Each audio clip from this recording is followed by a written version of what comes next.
하나님의 말씀 마가복음 6장 45절과 46절까지 말씀인데요. 마가복음 6장 45절과 46절 말씀을 우리 같이 함께 읽도록 하죠. 같이 읽습니다. 예수께서 즉시 제자들을 재촉하사 자기가 무리를 보내는 동안에 배 타고 앞서 건너편 베세다로 가게 하시고 무리를 작별하신 후에 기도하러 산으로 가시니라. 아멘. 오늘의 말씀 제목은 성공의 정점에서 당신은 어디에 서 있습니까? 라는 말씀의 제목으로 오늘 말씀을 함께 좀 나눠보려고 합니다.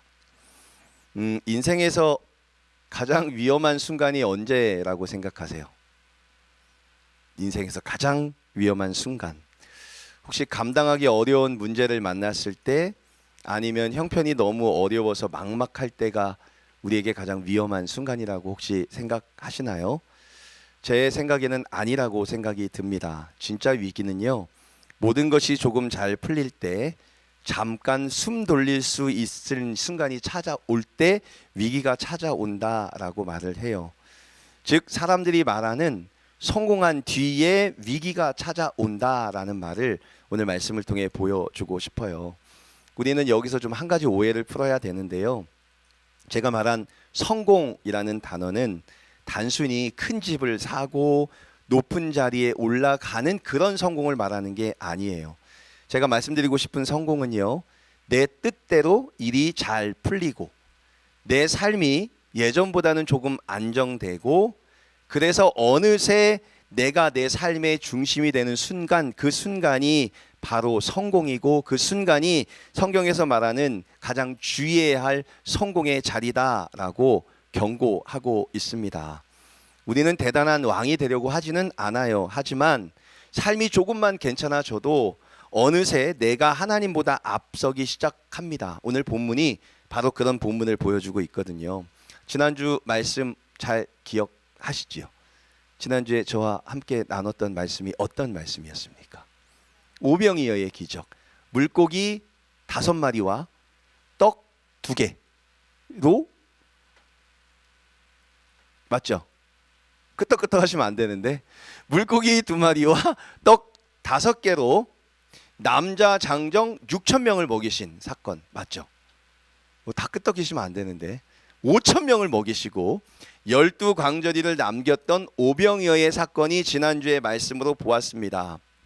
그리고 그 사건이 있은 후에 오늘 나오지 않지만 요한복음 말씀에 보면 거기에서 예수님 때문에 물고기와 떡을 받아먹은 사람들이 예수님을 향해 열광하면서 예수님을 억지로 데려다가 왕으로 만들려고 했다라는 장면이 나와요. 세상에나 이런 왕이 우리의 왕이 되면 얼마나 좋겠습니까? 우리의 왕이 예수님이신데 예수님께서 물고기 2마리와 떡 5개 축사하시면 눈앞에 있는 5,000명을 먹이고도 남을 만한 12광주리가 넘는 물품이 넘쳐나는 그런 사람이 우리의 왕이라면 얼마나 좋겠어요. 그래서 사람들이 오병이어의 기적을 맛본 후에 열광하면서 억지로 예수님을 잡아다가 왕으로 만들려고 하는 시도가 있었다라고 성경은 말하고 있습니다. 그런데 예수님의 이 대우가 참 충격적인데, 예수님은 사람들이 왕으로 삼으려고 하니 제자들을 빨리 떠나라고, 그러면서 배에 태워서 빨리 보내버리고 예수님은 혼자 산으로 올라가셨다. 뭐하러? 기도하러 올라가셨다라고 이야기를 해요. 여러분, 왜 예수님께서는 자기를 왕으로 삼겠다는 많은 사람들의 환호와 열광을 뒤로하고 제자들을 빨리 떠나보내고 오히려 자기는 산에 기도하러 올라가셨을까라는 질문을 해야 합니다. 그리고 오늘 이 질문에 대한 답을 하기 위해서 저는 예수님 전에 2명의 사건의 이야기를 하면서 예수님이 왜 산으로 올라가셨고 왜 기도할 수밖에 없었는지에 대해서 한번 살펴보려고 합니다. 첫 번째, 다윗 이야기를 한번 해보려고 합니다. 다윗의 옥상 이야기 아세요? 다윗의 옥상 이야기. 다윗이 옥상을 거닐었다라는 말이 성경에 나오죠. 그 부분 혹시 기억나시나요? 다윗이 왜 옥상을 거닐고 있었을까라고 보면 성경에서는요, 다윗이 전쟁에 참가할 때가 되었을 때라고 해요. 그러니까 겨울 내내 비가 오던 우기가 끝나고 시작되는 봄철이 되면 보통 팔레스틴 지역에 있는 나라들은 전쟁을 하는 시기였다고 하는 것 같아요. 그래서 겨울 내내 전쟁 준비를 잘 했다가 봄이 되면 전쟁에 출전하는 게 그 당시의 풍습이었던 것 같아요. 그때가 되어서 전쟁을 하려고 했다라고 얘기를 합니다. 원래 그때의 전쟁은요, 왕이 앞장서야 되고 왕이 모든 군사들이 이끌고 나가는 전쟁이 전쟁의 일반적인 형태였습니다. 그런데 성경은 이상하게 왕들이 출전할 때가 되었으나 다윗은 예루살렘에 그대로 있더라라고 이야기를 하는 거죠. 왜 다윗이 왕이 출전할 때에 출전하지 않고 그대로 있었을까? 여지까지 왕 다윗은 출전 안 한 적이 없었습니다. 아말렉과의 전투, 블레셋과의 전투, 모든 전투의 군사들을 이끌고 나가서 초전박살내는 그런 멋진 전쟁의 왕으로 여지까지 섰었습니다. 그런데 지금은 왕이 되었고 출전할 때가 되었지만 다윗은 웬일인지 예루살렘에 그대로 남아 있었다. 뭔가 다르지 않습니까? 왜 다윗은 나가지 않았을까? 왜 나가지 않았을까? 성경을 보면 다윗이 나가지 않은 이유가 분명히 있었습니다. 왜냐하면 전쟁을 너무 잘 치러서 주위에 있는 나라들을 거의 다 평정했어요. 그래서 이제 다윗과 이 이스라엘을 대적할 만한 그 큰 대적은 별로 없는 상태이고, 또 다윗이 얼마나 유능한 왕이냐면 좋은 참모들, 좋은 장군들을 잘 세웠습니다. 요압 플러스 여러 가지 장군을 세웠기 때문에 다윗이 나가지 않아도 전쟁에 참여해서 멋지게 싸울 만한 좋은 군인 지도자들이 많았어요. 그리고 사람들도 원했습니다. 이제는 전쟁에 나가서 다윗 왕이 쓰러지면 우리나라가 큰일 나니 이제는 나가지 말아주세요. 우리가 나가서 싸우겠습니다 라고 이야기를 했기 때문에 다윗은 나가지 않았어요. 다윗은 내 부하들에게 전쟁터를 맡기고 자신은 긴장이 풀린 사람처럼 옥상에 올라가서 옥상에서 저녁에 거닐기 시작해요. 여러분, 옥상은 어떤 자리입니까? 여유가 있는 자리가 아닙니까? 남들을 내려다보는 자리가 아닙니까? 그리고 무엇보다 시간이 남을 때 올라가서 다니는 그런 길이 아닌가요? 지금 왕의 부하들은 어떻게 돼 있죠? 전쟁에 나가 있습니다. 그러나 다윗은 어떤 상태이죠? 여유가 있는 상태입니다. 보통 사람 같으면 이러지 않아요. 한번 볼래요? 모세를 한번 생각해 봅시다. 아말렉과 이스라엘이 출애굽한 후에 전쟁이 붙었어요. 군사들이 여호수아와 함께 나가서 전쟁을 치르고 있습니다. 모세는 그러면 뒤에서 가만히 있었을까요? 다윗처럼 여호수아와 내 군인들이 잘 싸우고 있으니 나도 옥상에 올라가서 걸어다니면서 좀 삶을 즐겨야 되겠다라고 생각했을까요? 아닙니다. 모세는 어떻게 했죠? 그 전쟁터가 보이는 르비딤에 올라가죠. 그리고 쳐다봅니다. 그리고 손을 듭니다. 어떻게 해요? 하나님께. 하나님, 저 싸우는 저 병사들과 함께 해주시고 아말렉을 쳐서 이길 수 있도록 도와주십시오라고 그 사람들이 아니라 하늘을 쳐다보며 기도를 시작합니다. 하나님이 이기게 하세요. 그런데 팔이 너무 아파요. 팔이 내려와요. 그러니 이스라엘이 지기 시작합니다. 옆에 있던 아론과 훌이 모세의 기도를 돕기 위해서 팔을 잡히고 올립니다. 그리고 승리를 거두죠. 다윗이 해야 될 일은 뭘까요? 내 부하들이, 내 군사들이 나가서 싸울 때 다윗은요, 옥상에 올라가서 밑을 내려다보며 인생을 즐길 게 아니라 전쟁을 하는 그 군사들을 위해 기도하며 또한 손을 들고 하나님을 바라보아야 하는 시간이 아닐까요? 그런데 지금 다윗은 뭐하죠? 하늘 보기를 내려놓습니다. 이 나태함의 자리, 아니면 내가 이룬 것들을 즐기는 자리, 그 자리에서 오히려 높은 곳에 올라가 밑을 내려다보면서 사람들을 관찰하기 시작하는 거죠. 내가 만들어낸 세상, 내가 다스리는 세상, 내가 왕으로 있는 이 모든 것들은 어떻게 있을까를 내려보다가 거기에서 뭘 발견하게 될까요? 목욕을 하고 있는 한 여인을 발견하고, 그 여인을 탈은 아니죠. 합의를 했으니까 내 부인이 있으면서 그 여자는 유부녀였음에도 불구하고 간음을 저지르고 그 남편에게 들킬까봐 그 남편을 전쟁터에서 살해하는 그런 못된 짓을 다윗이라는 왕이 했음을 우리는 볼 수 있어요. 사랑하는 성도 여러분, 아까도 말씀드렸지만 우리가 제일 어렵고 제일 고난을 당할 때는요, 우리가 싸움을 나가고 전쟁을 치르면서 옆에 나라를 정복하고 이럴 때가 아닙니다. 어느 정도 내 뜻대로 일이 잘 풀리고 내 삶이 조금 안정되고 그래서 어느새 내가 내 삶의 중심이 되어 하나님을 더 이상 바라보지 않아도 술술술 일이 풀려가고 내 일을 대신해 줄 사람들이 있고 내가 거기에 나가지 않아도 거기 계십시오. 제가 나가서 대신 일을 다 처리하겠습니다. 라는 사람들이 질비해서 내가 좀 마음이 편해질 때 더 이상 하나님을 쳐다보지 않아도 일이 하나하나 진행되기 시작하는 그 시점에 우리에게 고난이 찾아오고 있다라는 것을 성경은 말하고 있습니다. 여러분의 삶은 어떠십니까? 일이 내가 막 열심히 뭘 하지 않아도 일이 살살살 풀려나가고 내 일을 도와서 일해줄 수 있는 사람들이 옆에 이렇게 생겨나서 목사님, 집사님 이제 제가 할게요. 집사님 이제 이런 데 나아지지 않았습니다 라고 말하면서 그렇게 일이 술술술술 풀려나갈 때 그때가 우리에게 죄라는 결정적인 한 방이 들어오기 아주 좋은 시기라는 것을 여러분에게 말씀드리고 싶었습니다. 두 번째, 그의 아들 솔로몬이라는 사람은 어떤가요? 솔로몬은 정말 모든 걸 다 가진 왕이었습니다. 그는요 진짜 다윗보다 더 위대한 아니면 더 큰 지혜를 가지고 온 세계를 다 장악하는 그런 왕이었습니다. 솔로몬은 한때 왕에 오르자마자 예루살렘 왕궁에서 있는 안락한 삶을 뒤로하고 기브온으로 향했습니다. 그곳에는 당시에 하나님을 예배하는 기브온 상담이 있었던 곳이었거든요. 그래서 왕이 된 직후에 가장 바쁜 시간에 가장 열심을 내야 되는 그 시간에 솔로몬은 예배드리는 것을 최우선으로 삼았습니다. 그리고 거기에서 일천번제를 드려요. 일천번제라면 두 가지 설이 있습니다. 첫 번째는 1000일 동안 한 번도 제물을 안 드린 적이 없이 1000일 동안 계속 하나님을 예배했다.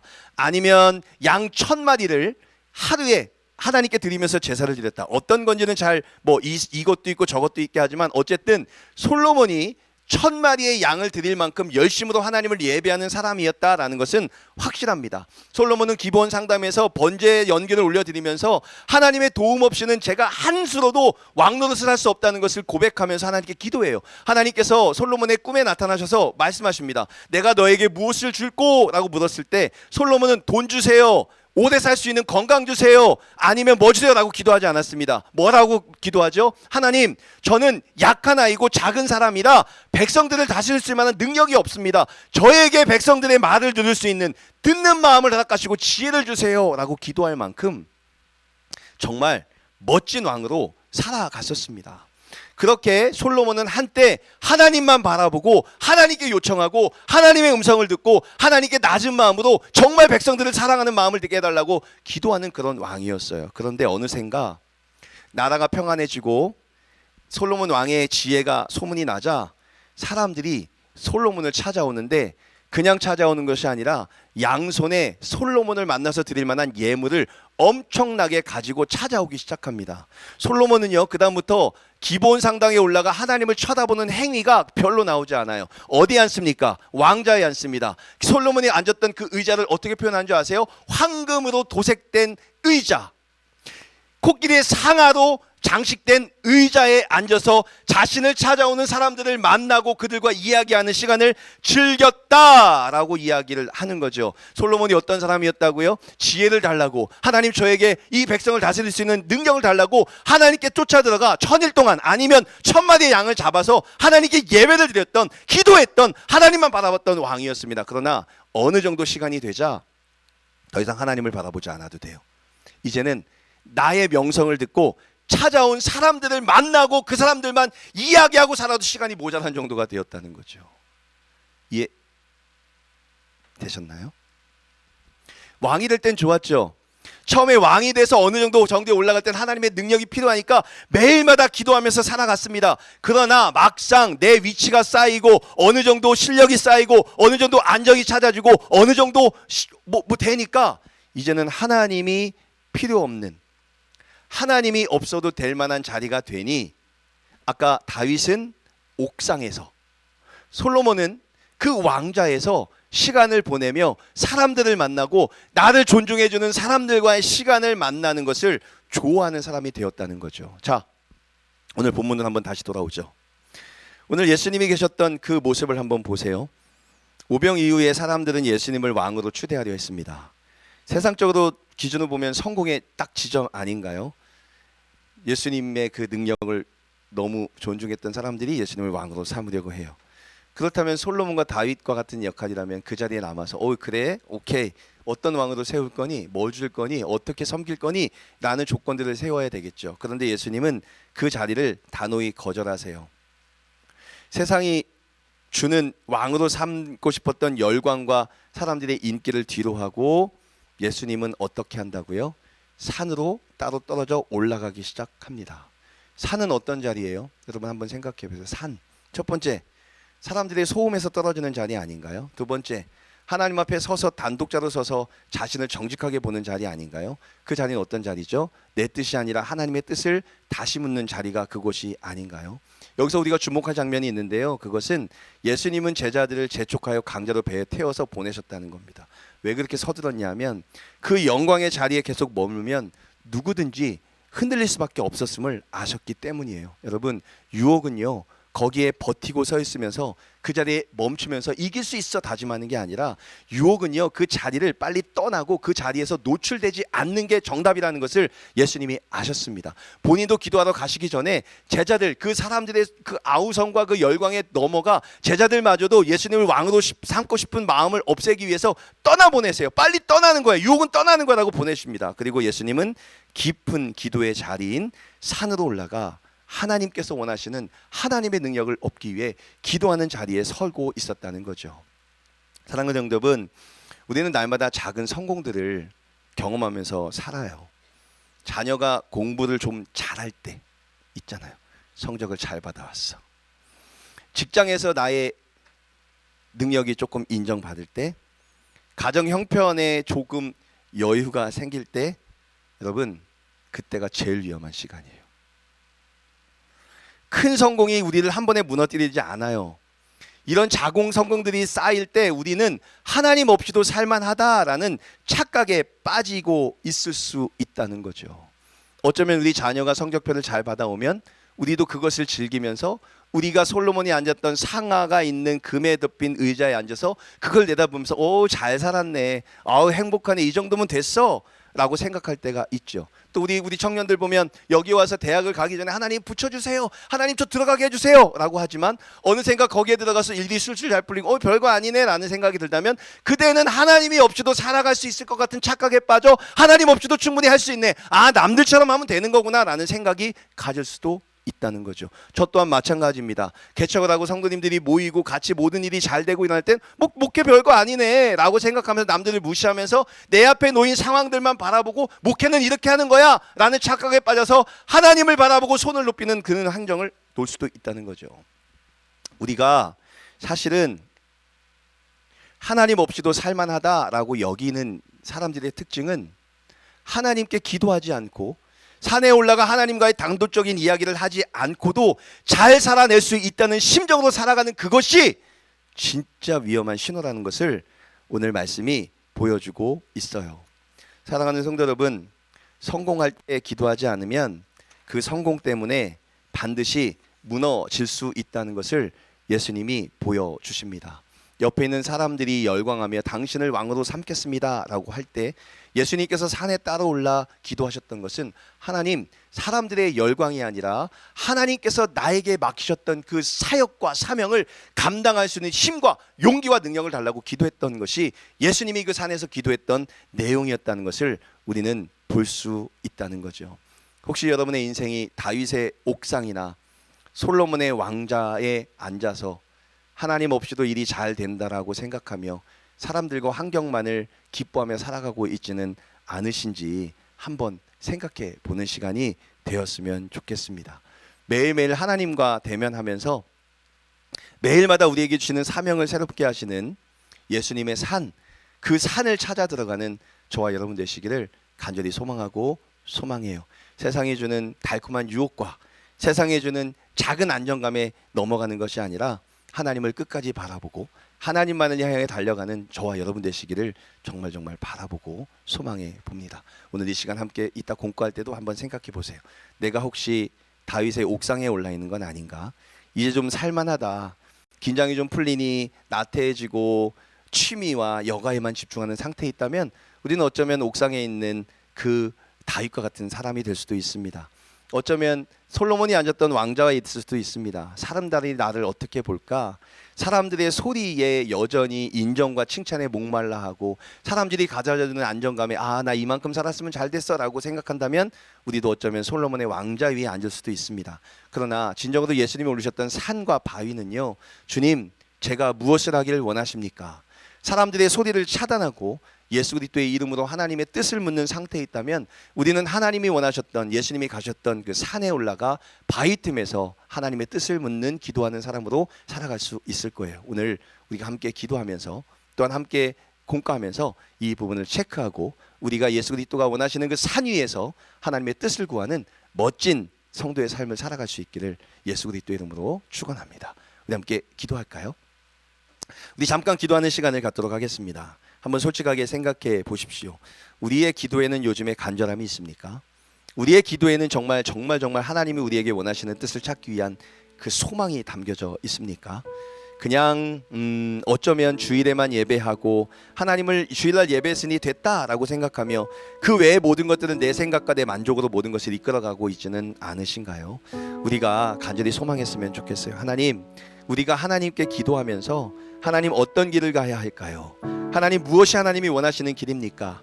하나님 사람들이 주는, 우리에게 주는 그런 안정감이 아니라 진짜 하나님이 원하시는 그곳에 서서 하나님의 영광을 위해 달려가는 사람이 되고 싶습니다라고 고백하면서 이 시간 함께 기도하며 나갔으면 좋겠어요. 하나님, 제가 어디에 서 있는지, 제가 혹시 다윗의 옥상에 서 있는지 아니면 솔로몬의 왕좌에 서 있는지 아니면 예수님이 계셨던 그 산 위에 바위에 서 있는지 솔직한 우리의 모습을 보게 해주시고 이 시간 우리가 다시 한번 결단할 때에 예수님이 걸으셨던 그 산과 바위에 서서 하나님 저희에게 원하시는 것이 무엇입니까? 하나님 우리가 가야 할 곳은 어딥니까? 라고 고백하면서 나가는 주님의 백성이 되게 해달라고 우리 함께 기도하며 나가는 시간이 되었으면 좋겠습니다. 우리 함께 합심으로 기도하며 나가시죠. 기도하겠습니다.